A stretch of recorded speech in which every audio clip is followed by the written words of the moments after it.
Nagyabas na rin ng kaniyang pahayag si Daniel Padilla sa kanilang hiwalayan ni Catherine Bernardo. Ayon kay Daniel, malaking biyaya ang 11 taong pagmamahala nila ni Catherine at babaunin niya ang mga alaala ng kanilang pagsasama.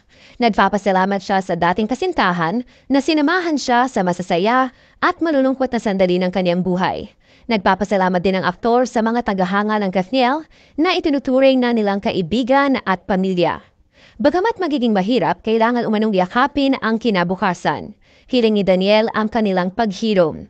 Ayon kay DJ, kahit magkahiwalay, ang pagmamahal niya kay Catherine o Bal kung kanyang tawagin ay walang hanggan.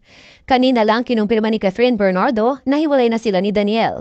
Sa Instagram post ni Catherine, sinabi nitong nasa showbiz siya sa loob ng 21 years, 12 years nito ay bilang kalahati ng Kathniel at 11 years ay bilang isang taong nagmahal kay Deej kahit sa likod ng kamera.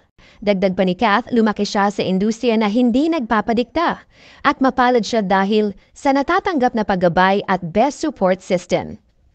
Gumagawaan niya siya ng desisyon para sa sarili lalo na't kahit pagdating sa pag-ibig. Nangako siya na hindi marilihis, kaya ginawa niya ang lahat para magpakatotoo sa sarili. Batid niya ang mga usap-usapan at espekulasyon tungkol sa kanilang relasyon, kaya para matigil na ang mga ito, ninais ni Catherine na marinig mismo mula sa kanya ng publiko na totoong nagdesisyon na sila ni Daniel na maghiwalay na. Sabi pa ni Kath, kung anuman ang meron sila ni Deej, tunay ito at hindi para lamang sa show. Hindi sila pumasok sa relasyon para lamang sa kamera, hindi dahil sa fans o dahil sa pera bunsod ng matagumpay na love team. At giit ni Kath, tunay na nagmahal sila ni Deej.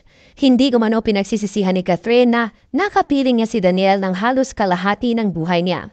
At hindi niya ito ipagpapalit sa anumang bagay sa mundo.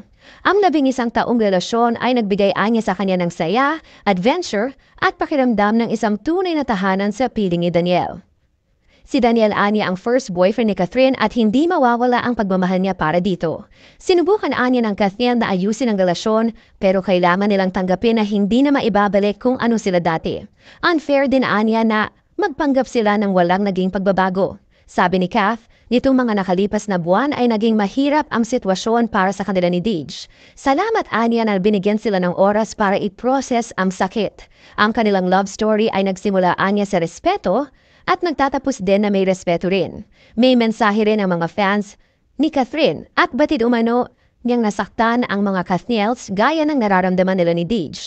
Pero sana ay maintindihan sila ng fans at samahan sila sa healing process. Sabi ni Kath, patuloy nilang susuportahan ni Deej ang isa't isa.